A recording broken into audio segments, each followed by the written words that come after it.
Hey guys, मेरा नाम आनंद है और आप देख रहे हैं कोडिटव। आज की इस वीडियो में हम बात करने वाले हैं जावा के एक नए टॉपिक के बारे में और ये एक बहुत ही इंपॉर्टेंट टॉपिक है एग्जामिनेशन पॉइंट ऑफ व्यू से भी, क्योंकि ये टॉपिक से एग्जाम में क्वेश्चंस जरूर आते हैं। और वो आज जो हम टॉपिक करने वाले हैं वो है हमारा टॉपिक जावा का एप्लेट्स, one of the most important topic of Java. तो चलिए स्टार्ट करते हैं।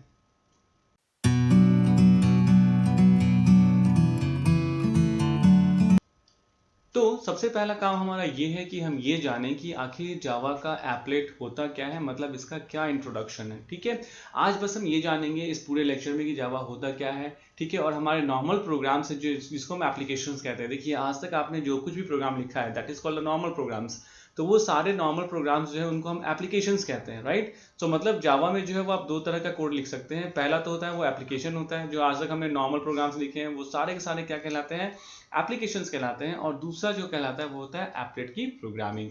चलिए पढ़ते हैं पहले इंट्रोडक्शन क्या है। So applets are small Java programs, यानी कि ये स्मॉल जावा प्रोग्राम्स है that are primarily used in internet computing. यानी कि अगर आपको इंटरनेट से रिलेटेड कोई भी टास्क को परफॉर्म करना है जावा में, तो आपको उसके लिए किसकी कोडिंग करनी पड़ेगी, एप्लेट की कोडिंग करनी पड़ेगी। They can be transported over the internet, मतलब क्या हुआ कि ये इंटरनेट पे ट्रांसपोर्ट किए जा सकते हैं एक जगह से दूसरी जगह, from one computer to another, यानी एक कंप्यूटर से अनदर कंप्यूटर में, and run using applet viewer. और एप्लेट व्यूअर का यूज करके हम इसे क्या कर सकते हैं, रन कर सकते हैं। तो एप्लेट व्यूअर क्या है, एप्लेट व्यूअर एक ऐसा मतलब कह सकते हैं एक ऐसा ऑप्शन है जो हमें जावा प्रोवाइड करता है, जिसका यूज करके हम क्या कर सकते हैं, जावा के एप्लेट के कोड को रन कर सकते हैं। ठीक है, साथ मतलब क्या हुआ कि जो आपका एप्लेट होता है उसको रन करना हो, अगर आपको एप्लेट की जो आप कोड लिखेंगे उसको जो आपको रन करना होता है, तो उसको रन करने के लिए आप या तो एप्लेट व्यूअर का यूज करते हैं, you use what, applet viewer, या आप किसी भी जावा इनेबल वेब ब्राउजर को क्या करते हैं, यूज करते हैं, यानी कि जो जावा को सपोर्ट करता है। तो मैक्सिमम जो है वो वेब ब्राउजर्स जो होते हैं वो क्या करते हैं, सपोर्ट करते हैं, इसीलिए आप किसी भी वेब ब्राउजर को यूज कर सकते हैं। लाइक एग्जाम्पल तौर पे मैंने दिया भी होगा या नहीं भी दिया, तो आप जानते हैं वेब ब्राउजर्स कौन कौन से होते हैं, मोजिल्ला फायरफॉक्स हो गया, इंटरनेट एक्सप्लोरर हो गया, नेटस्केप नेविगेटर हो गया।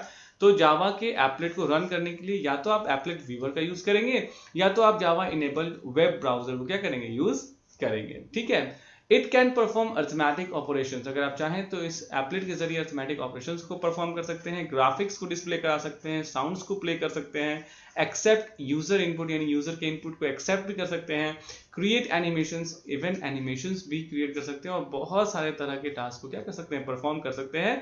तो मतलब जैसे कि मैंने अभी आपको बताया, अभी आपको मैंने क्या बताया कि जो है हमारे जावा का जो जावा में जो है वो हम दो तरह की चीजें लिख सकते हैं। एक होता है एप्लीकेशन बेस्ड कोडिंग, यानी कि जो आज तक हमने नॉर्मल प्रोग्राम करी थी, ठीक है, और दूसरा जो है वो हम क्या कर सकते हैं, दैट इज एप्लेट प्रोग्रामिंग। ठीक है, तो दोनों में फर्क क्या है कि ये सिस्टम बेस्ड होता है, this is what system based, मतलब जिस कंप्यूटर के लिए लिखिएगा आप सिर्फ उसी कंप्यूटर पे ये काम करेगा। जबकि एप्लेट जो होता है वो यूज होता है इंटरनेट कंप्यूटिंग पे, और जो भी चीज इंटरनेट पे आ गई वो किसी एक जो है जगह काम नहीं करता है, वो कहीं भी काम कर सकता है। ये भी एक मेजर डिफरेंस होता है।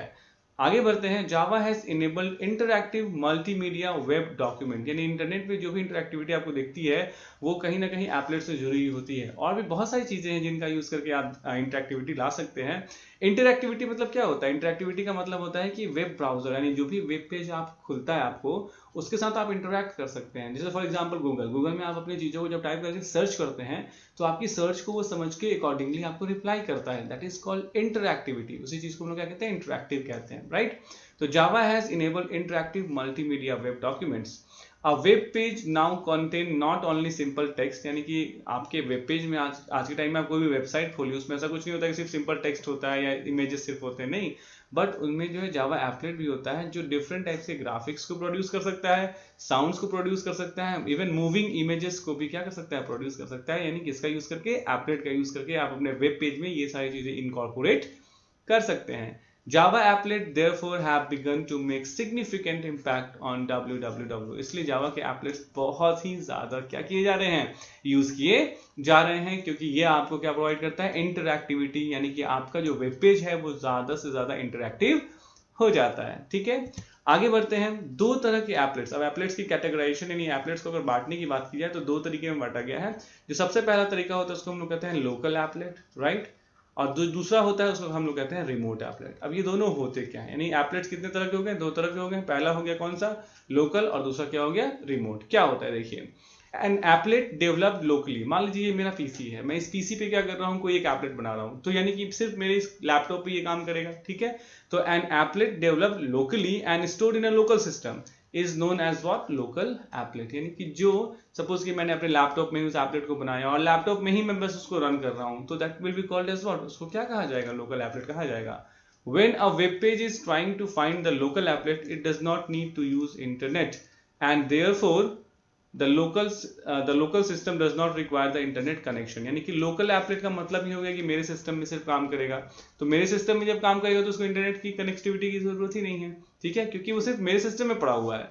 It simply searches the directories in local system and locates and loads the what specified applet। यानी कि जब भी आप लोकल एप्लेट को रन करते हैं, जब भी आप लोकल एप्लेट क्या करते हैं, रन करते हैं, तो इसमें जो है इंटरनेट कनेक्टिविटी की कोई रिक्वायरमेंट नहीं होती है, क्योंकि वो आपने जो है वो क्या किया हुआ है, अपने सिस्टम में स्टोर किया हुआ है। तो जब आपको पता है कि आपने अपने सिस्टम में ही स्टोर किया हुआ है, तो दुनिया के सारे सिस्टम्स में सर्च करने की क्या जरूरत है, कोई जरूरत नहीं है। तो that is called what, local applet. Simply हम ये कह सकते हैं कि एक ऐसा एप्लेट जो किसी एक पीसी पे जो है वो बनाया गया है, उसी पीसी पे सिर्फ उसको यूज किया जाता है, that is called what, local. और ठीक इसका उल्टा क्या हो जाएगा, रिमोट एप्लेट, राइट। क्या कहता है देखते हैं, रिमोट एप्लेट इज दैट, यानी रिमोट एप्लेट वो होता है which is developed by someone else, यानी जिसको डेवलप कोई और करता है, and stored on remote computer, और उसको कहीं एक सर्वर पे, यानी किसी रिमोट कंप्यूटर पे, इंटरनेट पे डाल दिया जाता है, ठीक है, जो इंटरनेट से कनेक्टेड होता है। मतलब ऐसे सिस्टम पे, ऐसे कंप्यूटर पे डाल दिया जाता है जो इंटरनेट से क्या होता है, कनेक्टेड होता है। रिमोट का मतलब ही होता है वही सर्वर में डाल देना, ताकि उसको कोई भी क्या कर सके। जैसे मान लीजिए कोई चीज सर्वर पे पड़ी रहती है, तो आप अपने आप को इंटरनेट से कनेक्ट होकर क्या करते हो, वो चीजें फेच कर लेते हो, उसको यूज कर लेते हैं। तो वैसे ही ये रिमोट एप्लेट होता है। If our system is connected to the internet, अगर हमारा सिस्टम इंटरनेट से कनेक्टेड है, we can download the remote applet, हम उस रिमोट एप्लेट को डाउनलोड कर सकते हैं on to our system via internet, यानी अपने सिस्टम, यानी कि उस रिमोट एप्लेट को हम डाउनलोड करके अपने सिस्टम में रख लेंगे, ठीक है, एंड रन इट, और फिर इसको रन कर सकते हैं। In order to load a remote applet, अगर हम किसी रिमोट एप्लेट को लोड करना चाहते हैं, हमें उसका एड्रेस क्या होना चाहिए, पता होना चाहिए। मतलब हमें उसका URL, यूनिफॉर्म रिसोर्स लोकेटर, पता होना चाहिए। क्योंकि अब ऑब्वियस सी बात है, अगर मुझे गूगल खोलना है तो गूगल का वेब एड्रेस मुझे पता होना चाहिए कि www.google.com है।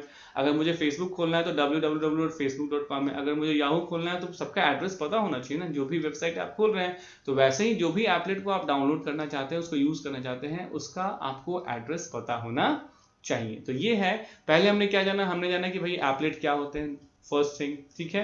दूसरा चीज हमने बोला कि एप्लेट के कितने कितने टाइप्स होते हैं, तो दो बेसिकली ब्रॉडली 2 टाइप्स में बांटा गया है, that is called local applet and remote applet. अब जैसे कि मैंने आपको फर्स्ट स्लाइड में ही बताया था, क्या बताया मैंने, कि जो हमारा जावा होता है उसमें हम 2 तरह के प्रोग्राम लिखते हैं, एक लिखते हैं एप्लीकेशन प्रोग्राम्स, ठीक है, और दूसरा जो हम लिख रहे हैं अभी, जो हम समझ रहे हैं, that is called what, applet programs. इन दोनों में डिफरेंस क्या होता है, आखिर दोनों में फर्क क्या है। तो सबसे ये देखिए 6 आपको डिफरेंसेस हैं, बहुत ही इंपॉर्टेंट है। क्वेश्चन जो है एग्जामिनेशन पॉइंट ऑफ व्यू से, थियोरेटिकल क्वेश्चन अगर एप्लेट में आता है तो ये इंपॉर्टेंट है। कहता क्या है कि applet doesn't have main method, यानी एप्लेट में जो है वो मेन मेथड नहीं होता है एप्लीकेशन में। यानी कि आज तक जो भी प्रोग्रामिंग हमने की है उन सब में मेन मेथड होता है, और मेन मेथड से ही प्रोग्राम का क्या होता है, एग्जीक्यूशन स्टार्ट होता है ना। लेकिन एप्लेट में मेन मेथड होता ही नहीं है, ठीक है। सेकंड क्या कहता है, अनलाइक स्टैंड अलोन एप्लीकेशंस, यानी एप्लीकेशंस की बात हो रही है, एप्लेट्स कैन नॉट रन इंडिपेंडेंटली, यानी एप्लेट को आप इंडिपेंडेंटली रन नहीं कर सकते। जैसे कि कोई भी आप प्रोग्राम लिखते हैं छोटा सा, उसको रन कर सकते हैं ना, कर सकते हैं, लेकिन एप्लेट को आप इंडिपेंडेंटली रन नहीं कर सकते हैं। It needs a web page, यानी कि आपको अगर एप्लेट को रन करना है तो इसको किसी भी वेब पेज का एक पार्ट बनाना पड़ेगा। बड़े ध्यान सुनिएगा, अगर आप किसी भी एप्लेट को रन करना चाहते हैं तो ये इंडिपेंडेंटली रन नहीं हो सकता है, इसको आपको क्या करना पड़ेगा, किसी न किसी वेब पेज का पार्ट बनाना पड़ेगा, ठीक है। और HTML ऑब्वियस सी बात है वेब पेज बनाने के लिए यूज होता है। तीसरा, इसके बारे में हम आगे पढ़ेंगे कि कैसे हम एप्लेट बनाते हैं, बहुत सारी चीजें हैं, एप्लेट काफी बड़ा सेक्शन है, 1 बाय 1 कवर करेंगे। Applets can not read or write to the file in a local system, मतलब ऐसा एप्लेट को परमिशन नहीं होता है कि जैसे आपने एप्लेट को लोड किया, उस पर वर्क किया, तो आपके फाइल में कोई, आपके कंप्यूटर में कोई नया फाइल क्रिएट नहीं कर सकता, या आपके कंप्यूटर से किसी फाइल को रीड नहीं कर सकता है, जबकि एप्लीकेशन कर सकता है। देखिए, जो एप्लीकेशन कर सकता है वो एप्लेट नहीं कर सकता, जो एप्लेट कर सकता है वो एप्लीकेशन नहीं कर सकता। ठीक है, इसका मतलब सीधा से यही है। नेक्स्ट फोर्थ क्या कहता है, applet can not communicate with other servers on the network, यानी कि जो एप्लेट जो है किसी दूसरे सर्वर्स पे, ठीक है, किसी दूसरे सर्वर से किसी तरह का कोई कम्युनिकेशन एस्टैब्लिश नहीं कर सकता है। Next, applets can not run a program from local computer. तो ऑब्वियसली बात है, यहाँ पे जैसे मैंने कह दिया आपको ये कि कोई भी फाइल को रीड नहीं कर सकता है, ना ही कोई फाइल को राइट कर सकता है, ना मतलब कोई फाइल बना भी नहीं सकता आपके सिस्टम में, ना ही उस फाइल को रीड कर सकता है। तो जब रीड ही नहीं कर सकता है तो लोग ऑब्वियसली बात है रन कहाँ से कर लेगा, रन भी नहीं कर सकता है। नेक्स्ट है 6, applets are restricted from using libraries from other languages, यानी कि एप्लेट जो है वो दूसरे लैंग्वेजेस लाइक C++ के लाइब्रेरीज को यूज नहीं कर सकते हैं। यानी कि इसका मतलब क्या हुआ, एप्लीकेशंस कर सकते हैं। मैंने बताया ना, एक अगर जो कर सकता है वो दूसरा नहीं कर सकता, दूसरा जो कर सकता है वो पहला नहीं कर सकता। ठीक है, दूसरा जो नहीं कर सकता पहला वो कर सकता है, मतलब जो यहाँ अवेलेबल नहीं है वो यहाँ है, और जो यहाँ अवेलेबल नहीं है वो यहाँ है। ठीक है, but note that Java supports the same thing using native methods. ठीक है, डायरेक्टली सपोर्ट नहीं करता है। ठीक है, डायरेक्टली क्या करता है, सपोर्ट नहीं करता है कि आप अदर लैंग्वेजेस की लाइब्रेरीज को यूज करें, लेकिन उसी के लिए हमारे पास एक अलग ऑप्शन है, इसको हम लोग क्या कहते हैं, नेटिव मेथड्स कहते हैं, जिसके जरिए ही ये चाहे तो अदर लैंग्वेजेस की लाइब्रेरीज को यूज कर सकता है। अदर लैंग्वेजेस की लाइब्रेरी का मतलब क्या हुआ, मान लीजिए C++ में कुछ आपको ऐसी चीजें मिलती हैं जो आपको आपके काम आ सकती हैं, जो आप डेवलपमेंट अभी कर रहे हो, उस डेवलपमेंट में वो सारी चीजें काम में आ सकती हैं। तो फिर क्या होता है, आप चाहो तो जावा में बैठे बैठे C++ की चीजों को यूज कर सकते हो जब आप एप्लीकेशन बना रहे हो, राइट। लेकिन जब आप एप्लेट लिख रहे हो तो यहाँ रेस्ट्रिक्शंस आ जाता है, नहीं आप ऐसा नहीं कर सकते। लेकिन उसका ऑल्टरनेट दिया हुआ है कि अगर आप करना चाहो जबरदस्ती तो आप नेटिव मेथड्स को यूज कर सकते हो। ये आपके कोर्स का पार्ट नहीं है, हालांकि अगर आप थोड़ा सा सर्च करोगे तो आप जान जाओगे। इसका फंक्शन तो मैंने बता दिया कि अगर आप एप्लेट में दूसरी प्रोग्रामिंग लैंग्वेजेस के मेथड्स को या फिर दूसरे प्रोग्रामिंग लैंग्वेजेस के रिसोर्सेज को यूज करना चाहते हो तो उसके लिए आप नेटिव मेथड्स को क्या कर सकते हो, यूज कर सकते हो। नाउ द क्वेश्चन है कि भैया हमें एप्लेट की जरूरत क्या है, व्हाई वी नीड एप्लेट। तो first thing is when we need to include something dynamic, यानी कि अगर हम कुछ डायनेमिक चाहते हैं अपने वेब पेज में। सो डायनेमिक के लिए DHTML भी होता है, ऐसा नहीं है। अब इसी DHTML के अंदर हम CSS भी कह सकते हैं। ठीक है, DHTML हो गया या CSS को अलग ही बोल लीजिए, इवन हम PHP कह सकते हैं, हम जावास्क्रिप्ट कह सकते हैं। ये सब भी डायनामिक चीजों को ही इनकॉर्पोरेट करते हैं। लेकिन जावा भी क्या होता है, जावा का एप्लेट भी सेम उसी वर्क को परफॉर्म करता है और ज्यादा स्ट्रांगली, ज्यादा अच्छे तरीके से परफॉर्म करता है, क्योंकि आपको पता है जो जावा काफी रोबस्ट लैंग्वेज है। इसलिए इवन आप देखते होंगे आपके सिस्टम में जब भी गेम्स भी आप खेलना चाहते हैं तो आपका सिस्टम जो है वो जावा इनेबल्ड होना चाहिए, राइट। दूसरा सेकंड क्या कहता है कि when we require some flash output like applet to produce some sound. मान लीजिए आप चाहते हैं कि अचानक से कोई साउंड प्रोड्यूस हो जाए या कोई एनिमेशन आ जाए आपके वेब पेज पे, ठीक है, और कुछ स्पेशल इफेक्ट्स आप अपने वेब पेज पे क्या करना चाहते हैं, इनकॉर्पोरेट करना चाहते हैं, तो उसके लिए जो है आप इसको यूज करेंगे एप्लेट को। ठीक है, थर्ड क्या कहता है, when we want to create a program, यानी कि जब हमें कोई प्रोग्राम बनाना चाहते हैं and want it to make available on the internet. देखिए, एप्लीकेशन बनाएंगे तो लोकल कंप्यूटर पर बनाएंगे, ऑब्वियस सी बात है। तो लोकल कंप्यूटर पे तो क्या पूरी दुनिया इसको यूज कर सकती है, नहीं कर सकती है। लेकिन अगर आप एक एप्लेट बनाएंगे तो एप्लेट भी एक तरह की प्रोग्रामिंग है। इसका फायदा क्या होगा कि इसको आप रिमोट सर्वर पे डाल देंगे तो इसको पूरी दुनिया क्या कर सकती है, इसको क्या कर सकती है, डाउनलोड करके यूज कर सकती है। मतलब एक ऐसा रिसोर्स आप क्रिएट कर रहे हैं जो पूरी दुनिया के लिए क्या होगा, अवेलेबल होगा। ठीक है, तो वही चीज लिखा हुआ है कि when we want to create a program and want it to make available on internet so that it could be used by others, ताकि सब कोई इसे क्या कर सके, यूज कर सके। तो उस केस में आप एप्लीकेशन नहीं बनाएंगे, you will make what, applet, right।